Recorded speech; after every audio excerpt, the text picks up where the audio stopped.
हवाई जहाज के इंजन पर मुर्गे क्यों फेंके जाते हैं? क्या आपको जानकारी है? मैं आपको बताता हूँ इस वीडियो के माध्यम से। आपको बताने वाला हूँ कि मुर्गे को इंजन में फेंकने के पीछे का ये सबसे बड़ा लॉजिक है। क्या है? हवाई जहाज़ के इंजन पर मरे हुए मुर्गे सेफ्टी टेस्टिंग के लिए फेंके जाते हैं, ताकि कभी लैंडिंग या टेक ऑफ के टाइम भी कोई भी पक्षी जहाज़ से टकरा जाता है तो जहाज़ को कोई नुकसान नहीं हो सकता। और आपको बता दें, मरे हुए मुर्गे सेफ्टी टेस्टिंग के लिए फेंके जाते हैं ताकि प्लेन के अंदर बैठे हुए पैसेंजर सुरक्षित रहें। और एक और बात, हवाई जहाज़ की सुरक्षा सर्वोपरि है। दरअसल जब हवाई जहाज़ उड़ान भरते हैं तो पक्षियों के हवाई जहाज़ से टकरा जाना सबसे बड़ी समस्या का एक कारण होता है। अब ऐसा होगा तो फिर क्या किया जाएगा? इंजन को इससे काफ़ी नुकसान हो सकता है।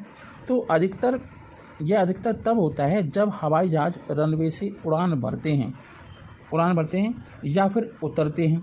पक्षियों के टकराने से बड़ी दुर्घटना भी हो सकती है और इंजन को भी नुकसान पहुंच सकता है। सबसे इम्पोर्टेंट बात तो ये है। एक और बात बता दें कि इंजन की सेफ्टी सुनिश्चित करना एविएशन मिनिस्ट्री का या एविएशन डिपार्टमेंट का सबसे बड़ा सर्वोत्तम कारण होता है। सुरक्षा कारणों के कारण हवाई जहाज़ निर्माता कंपनी इंजन की सेफ्टी सुनिश्चित करने के लिए ऐसा कदम उठाती है। और आपको बता दें कि पक्षी टकराने पर काफ़ी नुकसान हो सकता है। ये चेक करने के लिए कि पक्षी टकराने के बाद कितना नुकसान पहुंचा है इंजन पर, या कितनी इंजन को नुकसान पहुंचा जा सकता है अगर कोई पक्षी टकरा जाएगा तो। इसलिए अगर मरे हुए मुर्गे फेंक दिए जाएंगे तो उससे मालूम पड़ जाएगा। और मुर्गे आसानी से उपलब्ध भी होते हैं, चिकन। तो ऐसे होता है टेस्ट। अब क्या करते हैं, बर्ड कैनन के जरिए कैनन होती है फ्लाइट के इंजन में पक्षियों के भिड़ने की तरह ही इसमें चिकन फायर किए जाते हैं और देखा जाता है कि ये इंजन उस स्थिति का सामना कर पाएगा या नहीं। फिर फ्लाई विंग भी इस तरीके से जांच करती है। ये टेस्ट पक्षी की एयर प्लेन से टकराने को लेकर किया जाता है और उसके फ्लाई विंग्स की इससे जांच भी चेक की जाती है। और बता दें, विंडशील्ड जो होती है उसका परीक्षण करने के लिए भी इम्पोर्टेंट है। टेस्ट के लिए मृत मानक आकार की मुर्गियों का उपयोग किया जाता है, वहीं इसका विंडशील्ड का परीक्षण करने के लिए भी किया जाता है। ये होती है विंडशील्ड। चिकन की पहली गन बनाई गई कैसे? पहली चिकन गन 1950 के दशक में हार्टफोर्डशायर ने डे हैविलैंड एयरक्राफ्ट में बनाई गई थी। वही टेस्ट के लिए मुर्गियां गांव की दुकानों से खरीदी गई थीं। अब मुर्गियों के लिए भी तो ज़रूरी था। चलिए, ये थे कुछ कारण जिसकी वजह से मुर्गों को हवाई जहाज़ के इंजन में फेंका जाता है, जिससे सेफ्टी को चेक किया जा सके। आगे नेक्स्ट वीडियो में देखते हैं ट्रेन से संबंधित 7-8 वेटिंग लिस्ट। जब हम ट्रेन से यात्रा करना चाहते हैं तो ट्रेन की सीट के लिए हम रिजर्वेशन करते हैं, और कभी कभी तो ऐसा होता है कि हमें सीट नहीं मिलती। ट्रेनों में होती है 7 टाइप की वेटिंग लिस्ट, इस वजह से जल्दी नहीं मिलती कंफर्म सीट। अब इससे संबंधित हम थोड़ी सी आपको जानकारी देते हैं। जब किसी ट्रेन में सीट अनअवेलेबल होती है, ठीक है, तो उन्हें वेटिंग लिस्ट कहा जाता है। पहले तो यही समझो कि वेटिंग लिस्ट है क्या। जब कोई यात्री अपनी कंफर्म टिकट कैंसिल कराता है तो उसकी सीट वेटिंग लिस्ट वाले को दे दी जाती है। ये हो गई बात, क्योंकि ऐसा होता है ना, कभी कभी इमरजेंसी आ जाती है, किसी ने सीट को बुक किया, फिर वो यात्रा करने नहीं गया। अब इसके बाद फिर क्या होगा? इसके बाद GNWL मतलब जनरल वेटिंग लिस्ट की टिकट के कंफर्म होने के चांस सबसे ज़्यादा होते हैं, जो जनरल वाली बॉगी है। और उसके बाद RLWL remote location waiting list में कंफर्मेशन के चांस कम होते हैं। ये हो गया। इसके बाद RQWL pooled quota waiting list में ओरिजिन स्टेशन से रूट के किसी भी स्टेशन का यात्री होता है। PQWL pooled quota waiting list में ओरिजिन स्टेशन से रूट के किसी भी स्टेशन का यात्री होता है। अब ये थी जानकारी, और एक और जानकारी देते हैं। RLWL के अंडर बनने वाली टिकटों को RLGN नाम दिया जाता है। एक और इम्पोर्टेंट बात, RSWL road side station waiting list में कन्फर्मेशन के चांस बहुत कम होते हैं। RQWL रिक्वेस्ट वेटिंग लिस्ट में 2 इंटरमीडिएट स्टेशनों के बीच बुक की गई टिकट पर दी जाती है। ये हो गई RQ। फिर है TQWL, इसमें उन यात्रियों को रखा जाता है जो तत्काल कोटा में टिकट बुक कराते हैं। फिर है जय हिंद जय भारत। ये थी रेलवे से संबंधित जानकारी।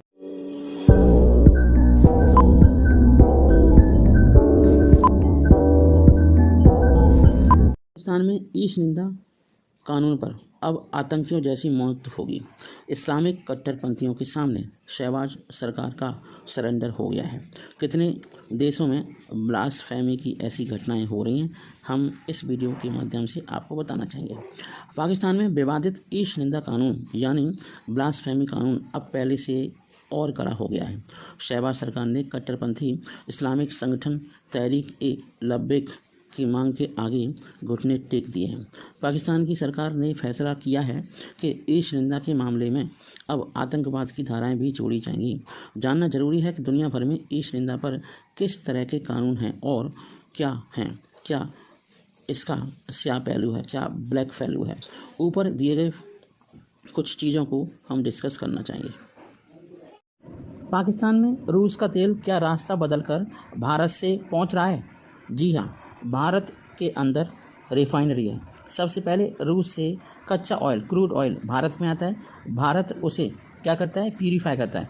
फिर कहाँ पर वो भेजता है? Saudi Arabia. सऊदी अरेबिया से टैंक खाली करते हैं, उसमें सऊदी अरेबिया से होते हुए फिर पाकिस्तान के बंदरगाह पर पहुँचता है और पाकिस्तानियों को लगता है कि हमारे पास रूस से सस्ते दामों में तेल आ रहा है। ऐसा कुछ नहीं है।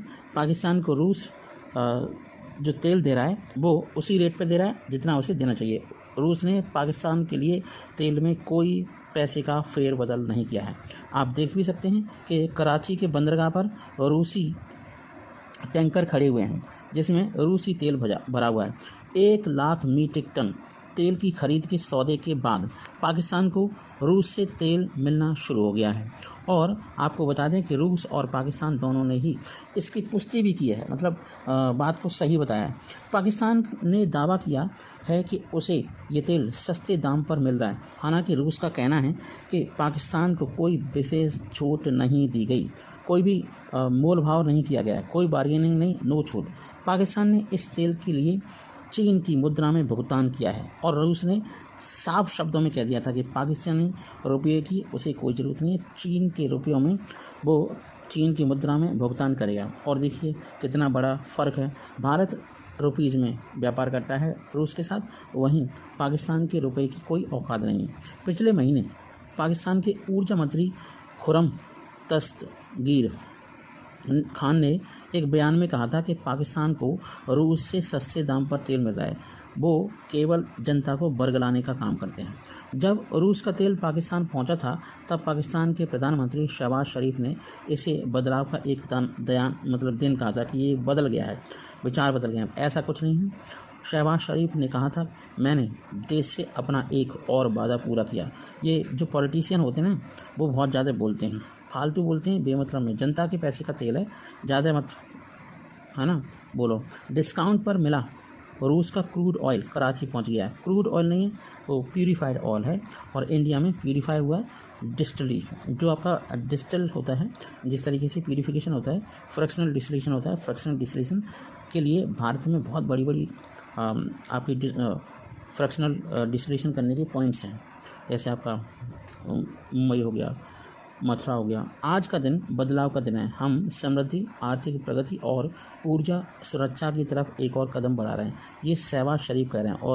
और जनता क्या कह रही है? जनता मांगे आटा, उसी आटे की ज़रूरत है, ये तेल की बात कर रहे हैं। सब झूठ है, बेकार है। जनता, पाकिस्तान की जनता को बेवकूफ़ बनाया जा रहा है। कई मीडिया रिपोर्ट्स में यह भी दावा किया जा रहा है कि पाकिस्तान को रूस का जो तेल मिला है ना, उसे भारत में रिफाइन किया गया है। यही मैं कहना चाह रहा हूँ। और संयुक्त अरब अमीरात के रास्ते पाकिस्तान पहुंचा गया है। अरे पाकिस्तानियों, दिमाग में थोड़ा सा ठंडक रखो और ये समझो कि अगर डायरेक्ट आप भारत से तेल लोगे तो फिर क्या होगा? आपका जो पैसा सऊदी अरेबिया तक टैंक जाएगा, फिर पाकिस्तान तक आएगा, तो वो पैसा आपका बचेगा। इसलिए कोशिश ये करो कि डायरेक्ट भारत से व्यापार करो। और एक और बात बता दें कि पाकिस्तान में एक रूसी कार्गो शिप के जरिए 11 जून को तेल आया था। यूक्रेन पर रूसी हमले के बाद से पाकिस्तान कोशिश कर रहा था कि उसे भी सस्ते दाम पर रूसी तेल मिले।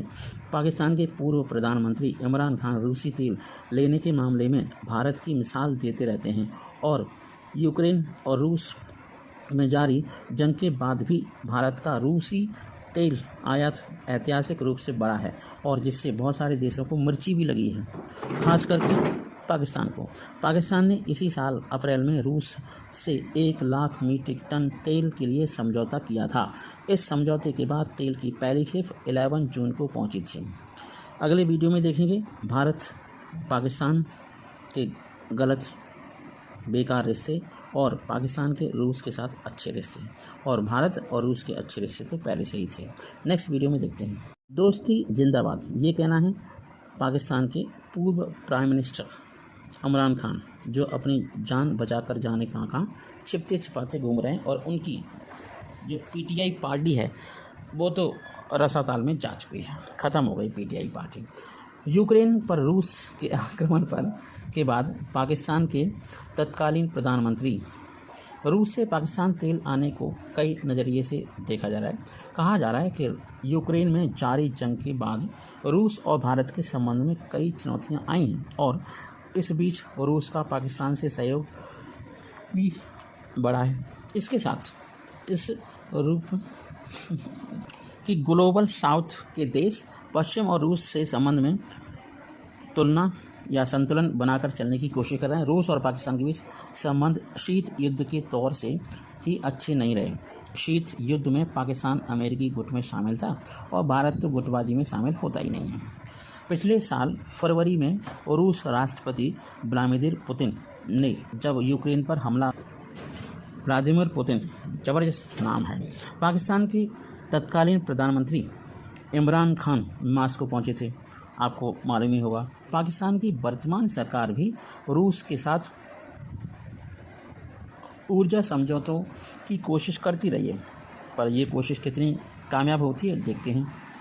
पाकिस्तान के पेट्रोलियम मंत्री ने कहा कि उनका देश अपनी ज़रूरत का 1/3 तेल रूस से लेना चाहता है, 1/3 30%।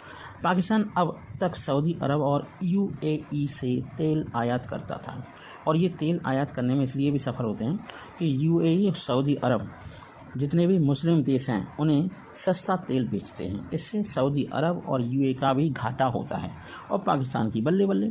पिछले हफ्ते सोमवार को रूसी विदेश मंत्री सर्गेई लावरोव ने पाकिस्तान के साथ द्विपक्षीय संबंध के 75 साल पूरे होने पर उर्दू में कहा था, दोस्ती जिंदाबाद। यूक्रेन जंग होने के बाद रूस का संबंध चीन से भी गहरा हुआ है। रूस और चीन के बीच रक्षा सहयोग भी बढ़ रहा है। कहा जा रहा है कि रूस की चीन पर बढ़ती निर्भरता असर भारत और रूस के संबंधों पर भी पड़ेगा और पड़ रहा है। पाकिस्तान से रूस के बढ़ते सहयोग भी इस आईने में मंदिर बहुत हैं पूजा के लिए, चाहे भगवान विष्णु को पूजो, चाहे बंशी वाले श्री कृष्ण भगवान को और मर्यादा पुरुषोत्तम श्री राम को या पवन पुत्र हनुमान को, चाहे किसी को भी पूजो, आपको उसका फल जरूर मिलेगा। या भोलेनाथ के नाम का ही जप करो। 21वीं सदी है दोस्तों, कब्र पर दिए मत जलाओ, चादर मत चढ़ाओ। क्या पता उस कब्र में हिंदुओं को कत्ल करने वाला आपके पूर्वजों का कोई हत्यारा ही सोया हुआ हो। जय हिंद, जय श्री राम, जय श्री कृष्ण, जय भोलेनाथ, जय बजरंगबली, जय हिंद।